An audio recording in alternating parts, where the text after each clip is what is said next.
synthetic phonics really the best way to teach children to read? Have its supporters won the reading wars? That's our talking point.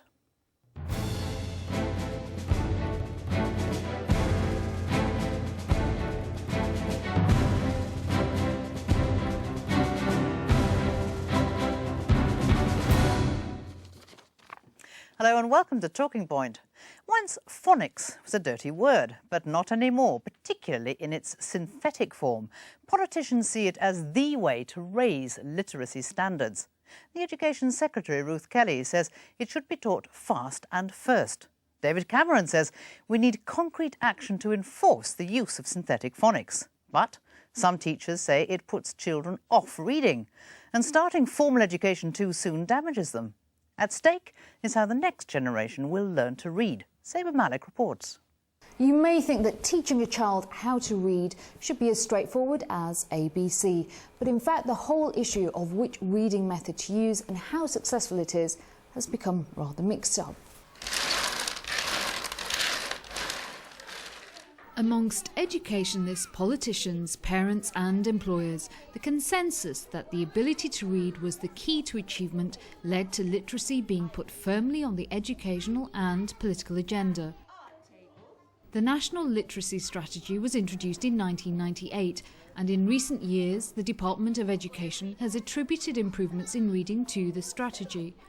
In 1997, 67% of 11-year-olds achieved the expected level for their age in reading.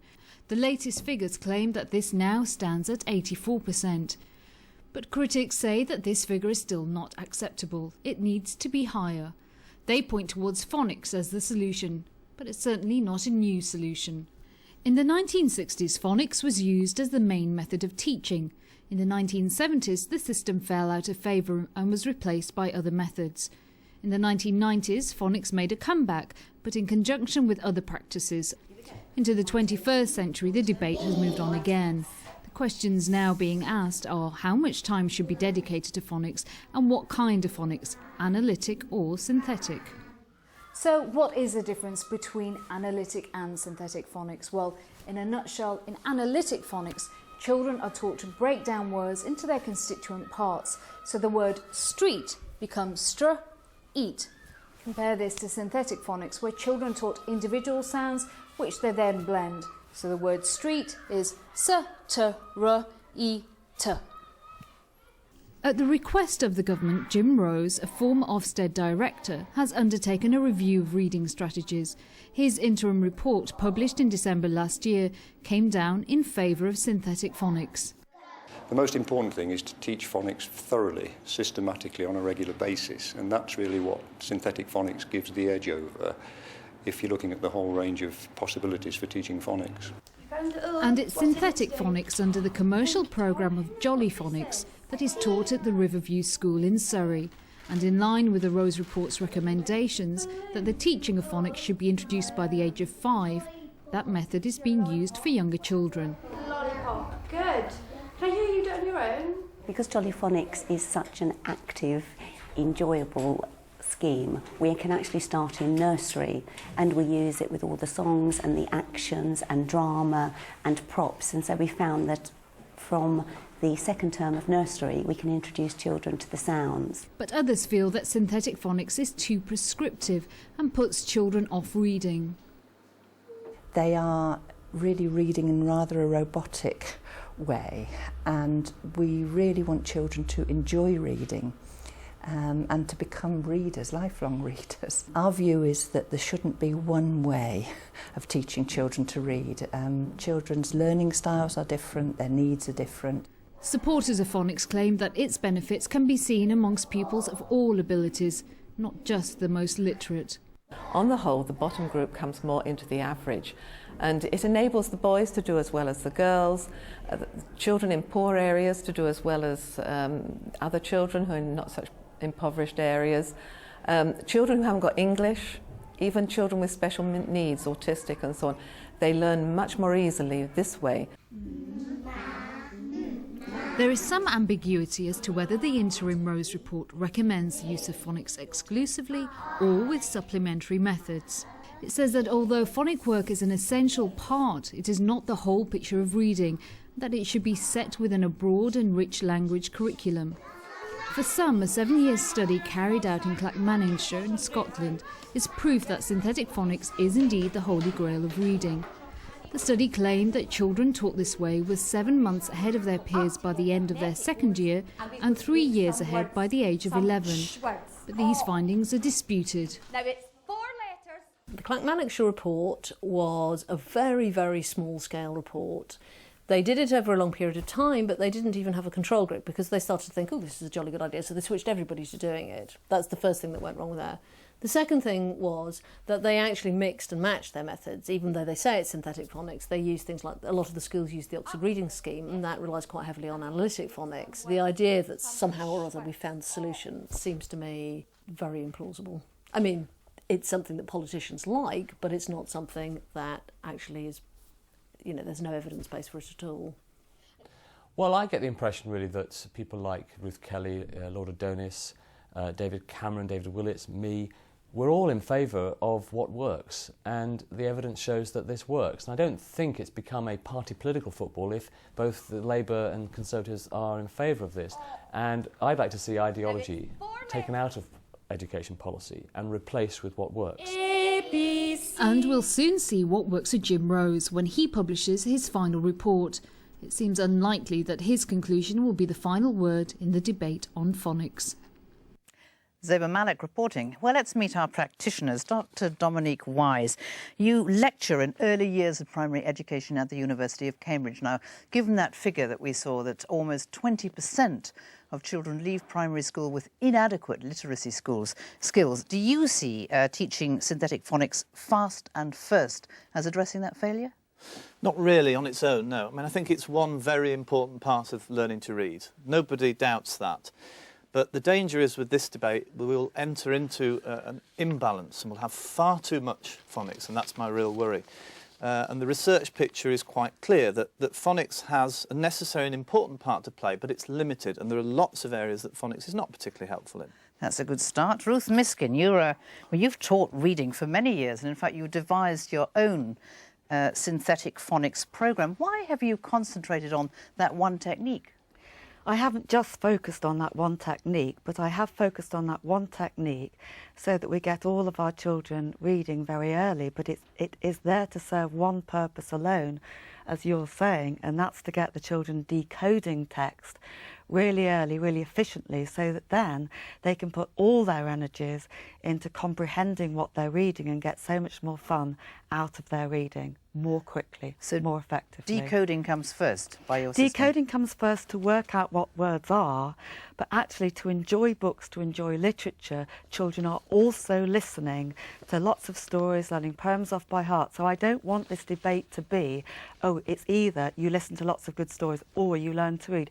It's a false debate, that. What we're trying to do is to get children to learn quickly and to make sure all of them learn to read. We cannot risk one child. And in all the years I've been teaching reading, as a head teacher as well, and while I've been devising this programme, is that I know that we can get every child, well, every healthy child, to learn to read more effectively using a very simple, fun method of teaching reading. It's got to be fun. And you said this debate has got to be productive. In fact, Jim Rose, who Zeba Malik mentioned there, warned in his interim report, his full report's due out any day now, but he warned against having a futile debate, which is why it's so important to hear from practitioners. Now, Katie Kowalska, you are an early years teacher at a primary school. You've got experience of reception and year one. What's your reaction to the idea of phonics going fast and first? I think it's too early to start for many children. For some children it's fine to teach children through the phonics in reception or early years, but for some children it doesn't work. They're not ready for it, and I think there is a danger of some children getting switched off books before they've even started. I think you need to do what works for the child, and children are individuals. Is that your experience? Yes.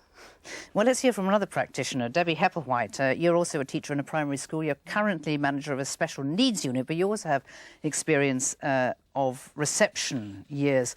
What's your feeling about synthetic phonics, fast and first, and for beginner readers? I think that people don't realise how effective it is until they've used it and they've used it properly. And what so worries you're suggesting me, that Katie's not using it properly? Possibly, and no one likes to admit that. But what worries me at the moment is that Jim Rose, who I think is doing an excellent job to move this along, he's sort of pointing out that people do argue amongst themselves, or there's this type of phonics and that type of phonics. And that is raising the issue of make it embarrassing to talk about the details of what the differences are. So, for example, does everyone really understand what analytic phonics is and synthetic phonics? And my experience of colleagues and other teachers I meet is that no, they don't know exactly what we're talking about. And until such time as everybody is armed with good information about what we are talking about, they're not in a position to really make a choice. So I uphold that teachers need to make their own informed choices, but therefore they need to be informed well. Well, that suggests that all this is moving a little bit too fast. We're going to have a revised primary literacy strategy in September of this year. All the signs are that it's going to prioritise synthetic phonics. Is the research there to back that up, Dominique?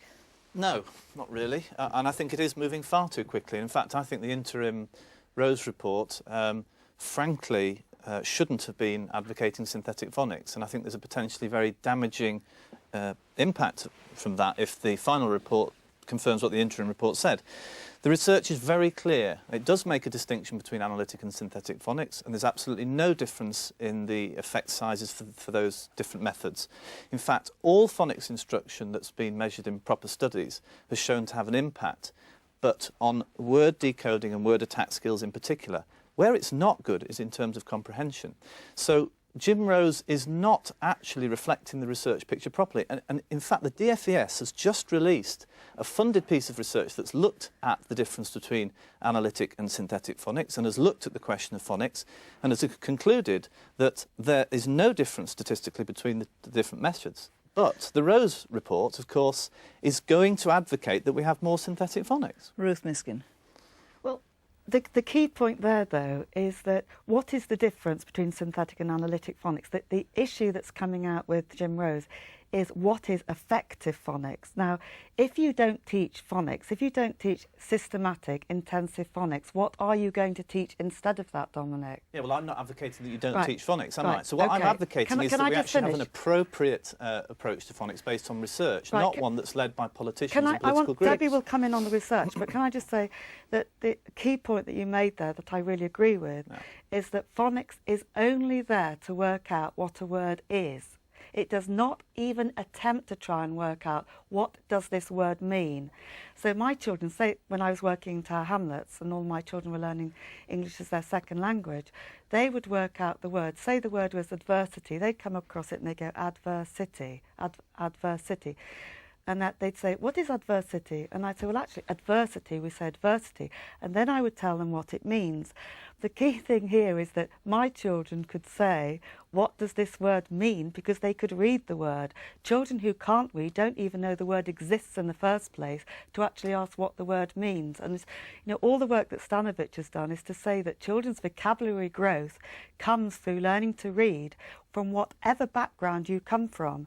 Now, the research that Greg Brooks has just come out with recently has already been, it's researchers arguing, you see, and now we've got Diana McGuinness's research that's actually arguing totally against what Greg Brooks has said, Debbie. Yes.